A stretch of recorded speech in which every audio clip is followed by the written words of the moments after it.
D, wait for it, delightful. Check out the name tag. You're in my world now, Grandma. What's up, nerds, and welcome to my weekend review where I come to you every Sunday with 3 entertainment stories that I personally find interesting, and then we discuss them down below. Now, also down below, you can find the articles that I read to bring you this video, and you can, read it for yourself and check it out, or you can just watch this video where I'm going to previously read it to you. Also, I just want to say that before I get started, I just want to say that if you like what I do here and you enjoy independent content here on YouTube, please consider subscribing to my channel. YouTube is always changing up their algorithm, and small channels like mine, we just keep getting shoved to the back of the line. So please ask that you like, share, and subscribe, and I thank you in advance. All right, so now that we got that out of the way, why don't we go ahead and get started on this video? All right, so for my first story this week, okay, you guys, if you hadn't heard, and I didn't do a video on this the day of because I was like sick that day, like super sick. So I had to get better and everything before I could be making videos. But I was like, you know what? I'll just, since it's passed a little bit, I'll just do it on Sunday today. And I'll tell you guys my thoughts. So if you are, aware, Victoria Alonso was fired. It says in here, and we'll get into the article, but it says that she left. But I'm pretty sure she was just basically was like, hey, listen, we're going to let you leave gracefully, or we'll just fire you and it'll look bad for you. Embarrassing. So this comes from the Hollywood Reporter, and it says she has served as executive producer on its titles since the first Avengers movie. And that's Victoria Alonso. And I do want to talk about a whole bunch of different stuff in here because I'm going to be honest with you. Now, Victoria Alonso, maybe she did a good job, but it sounds like she was a horrible person to work for. And she did a lot of things in the name of activism that I'm just like completely against when it comes to my movies and TV shows and stuff. So there's Victoria Alonso.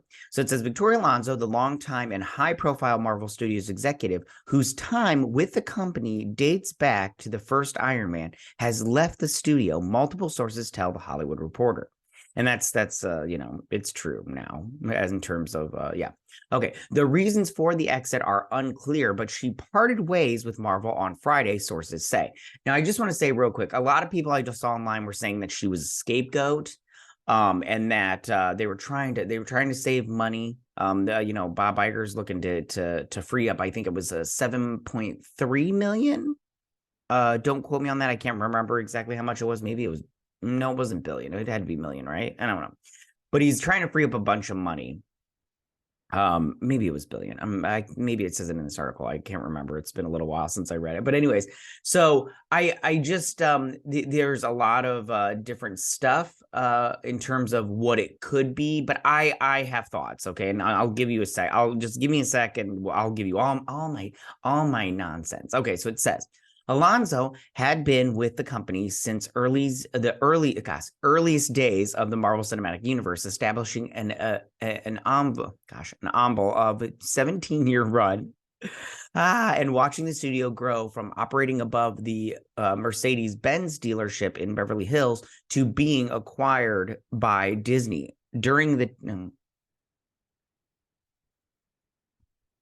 Sorry, guys. During her tenure, the MCU became the highest-grossing franchise in film history. Well, I don't know if it's necessarily because of her, but we'll see. Anyway, so it says Alonso joined the studio in 2006 as chief of visual effects and post-production, and helped launch the Marvel Cinematic Universe as a co-producer on 2008's Iron Man.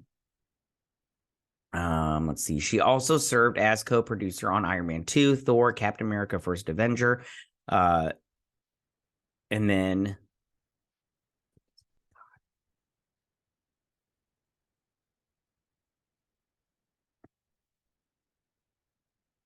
Alonso was up to executive producer on The Avengers in 2012, the landmark film that grossed $1.5 billion and took Marvel to new heights, proving that the concept of shared cinematic universe would really work. Alonso, I love how they're giving her so much credit. Anyways, Alonso has also served as executive producer on Marvel's subsequent releases and also worked on its Disney Plus TV series in 2001. She was promoted to president, physical and post-production, visual effects, and animation production. That's such a huge title.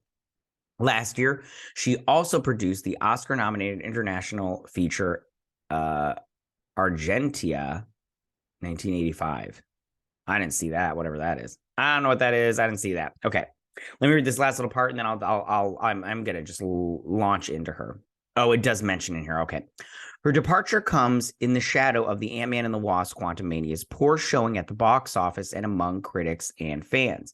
In addition to her behind-the-scenes work, Alonso has been an important ambassador for the studio's representation efforts and was outspoken during Disney's dispute with Florida over its Don't Say Gay bill. As long as I am at Marvel Studios, I will fight for representation, Alonso, who is gay, said at the time. She was named one of the People en Español magazine's most influential Hispanic women in 2019-2020 and has been featured in the Hollywood Reporter's Women in Entertainment Power 100 list multiple times. So who cares about your stupid lists?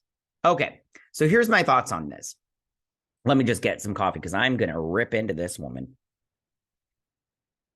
Okay, so first thing, Victoria Alonso. Okay, I am totally for representation. But Victoria Alonso is an activist, okay? She took her representation way too far. Now, do I think that you should hire people, based on the color of their skin? I mean, not just because of that. Now, if you're doing like a Black Panther, obviously most people in that movie are going to be Black. If you're doing, a Shang-Chi, obviously most of those people are going to be Asian in terms of like the main characters and stuff. That stuff I get. But Victoria Alonso took it to the point where, like with the Don't Say Gay bill, I don't think that Disney as an entertainment company should get involved in politics at all. And look what it did. It ruined everything for them in Florida. It ruined Disney World. And she was a part of that. She kept putting her finger in pies that didn't need to belong in there. And she just ruined it for them. Now, were they trying to release up this $7.3 billion and this was a good way to do it? Yes, but it was also to trim the fat. And some of the fat was Victoria Alonso because she was just a problem.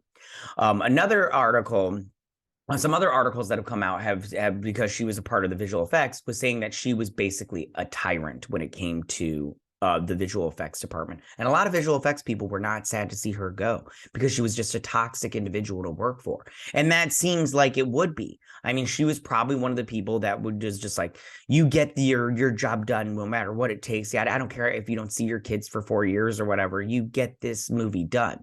And that's the wrong way to look at it. And look at the product that's come out. I mean, they're bragging her up, but I mean, let's be honest. The visual effects for phase 4 were garbage. And they're still garbage in phase 5. So, and Bob Iger did say he was going to start holding people accountable. And maybe this is the start of that. If it is or not, I don't know. But I don't feel bad for Victoria Alonso because she put herself out there and started becoming a huge voice. And they were just like, okay, but it wasn't in my opinion, it wasn't good for the company. And this is a company that needs to make money. Plus, I don't think you should go to work and treat people like crap.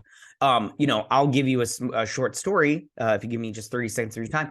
I work at a company where there was a manager of sorts who was very, not to me personally, but he was let go because he created what they said, a negative work environment.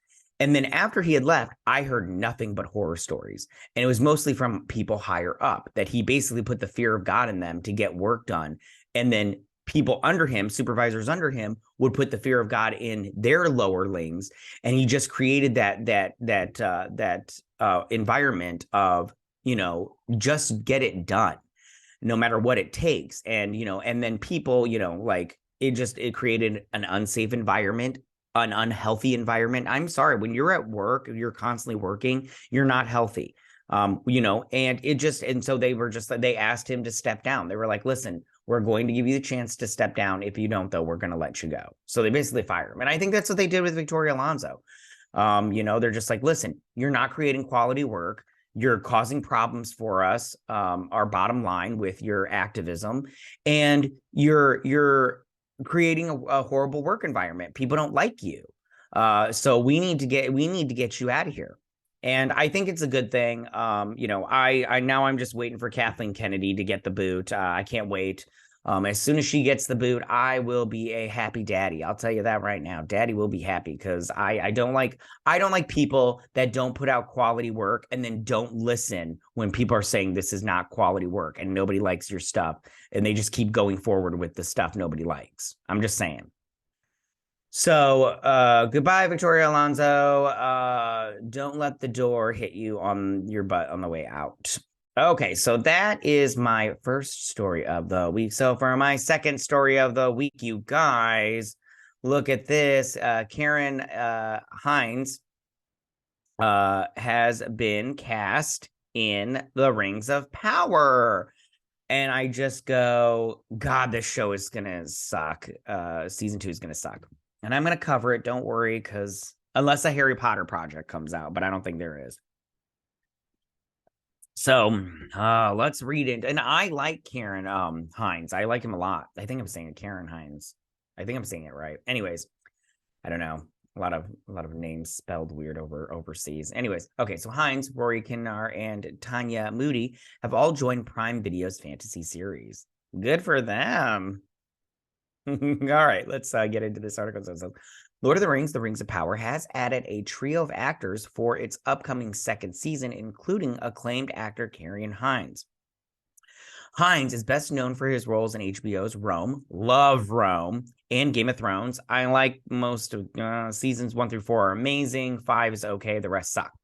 Along with big screen performances in films such as Munich, love that movie. There Will Be Blood. It was pretty good. Belfast, didn't see it, and Justice League. I mean, he was okay. Justice League. Anyways, the production has also cast Rory Kinnear, Skyfall, and Spectre, and Tanya Moody, Motherland, and Sherlock in the new season, which is currently in production in the UK. There is no description yet of the new roles, but all are recurring in the series.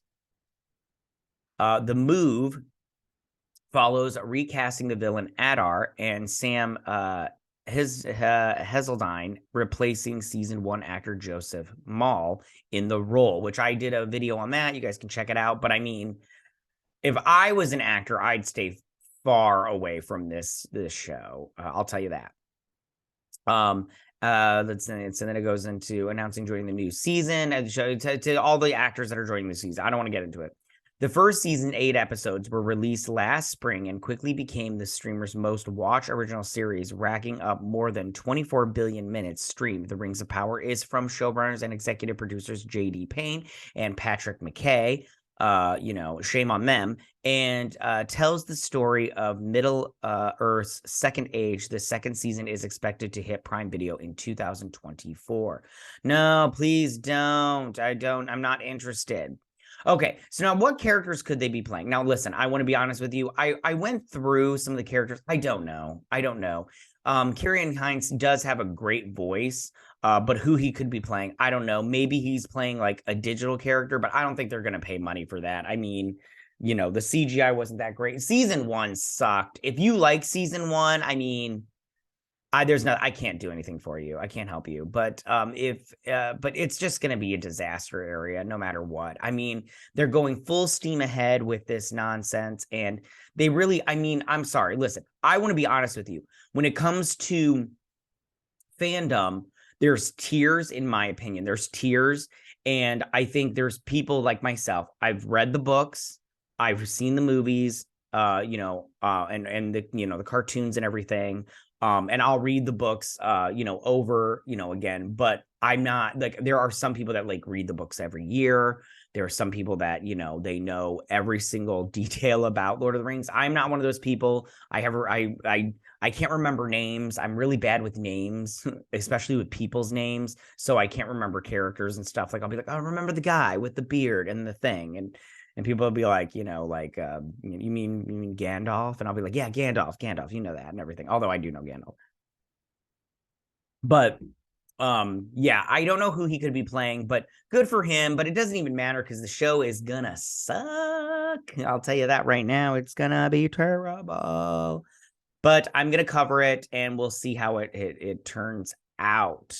But tell me if you have any thoughts of who he could be playing, So that is my second story of the week. So for my third and final story of the week, all right, you guys. Now, I don't know if this is cleaning house or if these two just left on their own, but Damon Lindelof and Justin Britt-Gibson have left Secret Wars have left Star Wars, their secret movie. Now, if you remember, David Lindelof was hired to write a Star Wars movie, and a lot of people were happy about this because a lot of people like David Lindelof. This is the thing. He did that show, Leftovers, and I love that show. That show was so good. But then he did Watchmen.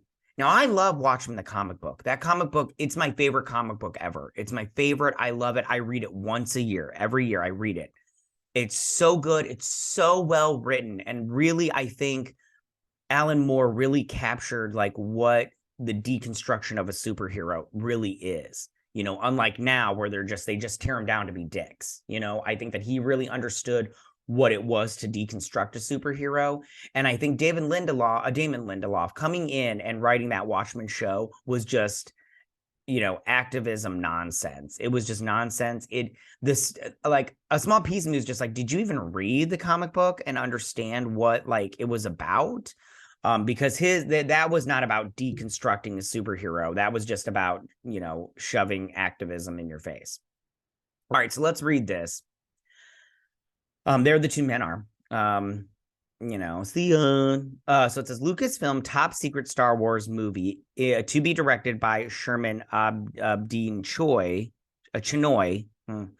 has lost its screenwriters David Lindelof and Justin Britt-Gibson. Deadline can confirm. Oh, this is from Deadline, by the way, you guys, my favorite. So it says details as to the film's plot are still under wraps. Maybe the plot is about two writers that get fired from their job. Maybe. Though we understand that Obaid-Chinoy remains at the helm, with further details on the project to be unveiled at next month's Star Wars Celebration in London. Sources suggest that the film is still in a solid position to be one of the first out of the gate for the franchise, if not the first, on the heels of 2019 Star Wars Episode 9, The Rise of Skywalker. Terrible. Disney has in the interim prioritized building out the Star Wars universe on the TV side with the hit shows like The Mandalorian, which is not doing well season 3. And as terms of writing for season 3 has not been good. I mean, it's been okay, but just really just not. Yeah, I don't know, man. We'll see how that turns out. This might be the end of The Mandalorian. I don't know. I don't know if they had more plans after season 3. Anyways, okay. While the specific reasoning behind the departure of Lindelof and Britt-Gibson's hasn't been disclosed, the former hinted that the possibility in an interview with Slash Film earlier this month. I will just say that for reasons that I can't get into on this Sunday morning, on this day, the degree of difficulty is extremely, extremely, extremely high. If the film can't be great, it shouldn't exist. I agree, shared Lindelof. That's all I'll say, because I have the same association with Star Wars as you do, which is it's the first movie I saw sitting in my dad's lap for years, 4 years old, May of 1977. I think it's possible that sometimes when you hold something in such high reverence and esteem, you start to get in the kitchen and you just go, maybe I shouldn't be cooking. Maybe I should just be eating. We'll just leave it at that point. News of the Star Wars Scribes departure was first reported by Above the Line. So here's the thing. I personally think this is also just trimming the fat in terms of over there at Disney.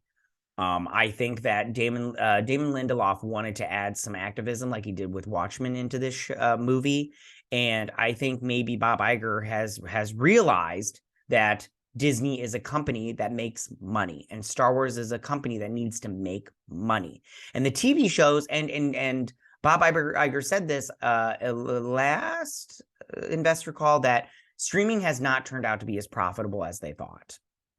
And the problem is because they're not making quality. They were just making quantity. And that's why he said they're going to focus on quality, not quantity, and all this stuff, which is good. That's all good talk, but I need to see it in action.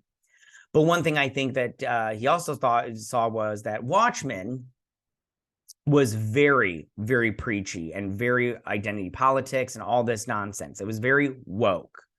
And I think that when it comes to woke, I think that Hollywood needs to start stepping back from that nonsense because, it's just not going to work for them.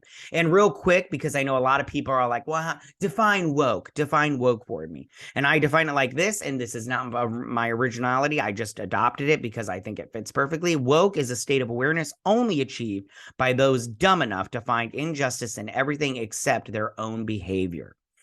Which I think was perfect for Watchmen. So do I think that I don't feel bad that they left because I'm pretty sure that this would have been a bad movie. I mean, Star Wars is in shambles, in my opinion. I've been a Star Wars fan all my life. I didn't see the original films because I was not born. But I did see all of the rest of them after that when the Star Wars, the special edition came out. I saw those back to back in the movie theaters when, episode 1 through 3 came out. I was there opening night at midnight, in full costume. And then these 3 new movies, I saw those. Same thing with like Rogue One and all that stuff. And I think that you can have a hit, but I just think now with the activism going on in Hollywood and writing stuff, I think that it's just too toxic, and people like myself are not interested in that because they're always like, eat my politics, and you're like, I'm not hungry, I'm on a diet, and they're like, no, you're starving for my politics, and I'm like, no. So I think that those are my thoughts. I've rambled on too much about this. All right, you guys. So those are my 3 stories of the week. Tell me, what do you guys think about all of this? How do you feel about Victoria Alonso getting the boot from Marvel over at Disney? Are you sad about this, or are you like me and you're like, good riddance? Because, you weren't helping out Disney at all. And I love Disney. I know a lot of people these days are just like, Disney is the devil. No, I love Disney. I've always loved Disney. This is a Disney household. In my household, it's just, what can I do with Disney right now? And Marvel, I loved Marvel, but after Endgame, it got really weird. I'm sorry, you may have liked Phase 4, but I personally think that Phase 4 was just terrible. And I'm just not interested in that. So I think that maybe this is a step in the right direction in terms of, fixing this nonsense. Also, tell me how you guys feel about Ciaran Hinds joining Lord of the Rings Rings of Power Season 2. Is this something that you're happy about? Did you like Rings of Power Season 1? I mean, if you, like I said before, if you did like it, there's nothing I could do for you. Sorry about that. You're just lost, in the wilderness. But if you haven't read the books, do it. They're really good, you guys. And this show is just doing it a disservice. It really is. And if you want to the Second Age, read the Silmarillion, the appendices, all that stuff. You can, the Second Age and stuff. It's really good. And I love that world, but they're just ruining it. This show is a complete abortion. That's all I have to say about that. All right, and then finally, you guys, tell me, how do you feel about Damon Lindelof and Justin Britt-Gibson leaving this secret Star Wars movie? I heard rumors online. I've seen rumors, and I'll go over that right now real quick with you. But I heard rumors that they were going to take 5 characters and put them in a project, and I think it was this movie, okay? And then they did some kind of poll maybe or something or other where they asked people. So they did all that, and it wasn't like an official poll. I wish they would have done it where they actually but maybe they did. I don't know. I'm pretty sure they didn't. So what they did was they figured out, they asked people or whatnot, what are your favorite Star Wars characters? And then they were going to put those in one project together. So who did they pick, right? So they picked Rey. First off, horrible decision. You've lost me already, okay? So they're going to have Rey, By the way, if you don't want to know all this, skip this part because it's kind of a spoiler. But if it is right, I don't know if it's right. You know these rumors. So it's Rey, Chewbacca, R2-D2, Grogu, Baby Yoda, and then a secret character, like a new character that they're making up, which I just go, that right there is already, like, I can tell this is nonsense. And they're going to put those 5 people in a movie together, like traveling the galaxy or whatever, you know, stopping injustice and stuff. And I just go, okay, I mean, I'm not interested in that. Don't get me wrong, I love Chewbacca and R2-D2, but they're not my favorite. I mean, Chewbacca's pretty cool, but R2-D2, not my favorite character. I wouldn't even put him in my top 10 of favorite characters. And I mean, Rey, absolutely not. She wouldn't even be in my top 100 favorite characters in Star Wars. And I just go, and I mean, Grogu's cute and everything, but I mean, like, he's like, there's no personality there in terms of, like, I don't know who, like, Grogu is. Who is Grogu? And so I'm pretty sure that they just wanted to add all their activism, and Bob Iger was like, yeah, I don't want any of this nonsense. You write a movie. If you can't write it, then, get the hell out of here, or kind of thing. So yeah, all right, you guys. So that's all my thoughts on all this nonsense this week. Tell me, what do you guys think about all this? You can tell me by going ahead and leave all your comments in that section down below. If you like this video, go and hit that like button. I won't mind. If you're new to my channel, please hit that subscribe button. I'd greatly appreciate it. And I will see you guys next week on my week in review. You guys have a good week. Bye. Hey nerds, if you like this video, go ahead and click that Geek What icon and subscribe. And if you like this video, go ahead and join me every Sunday with my Week in Review.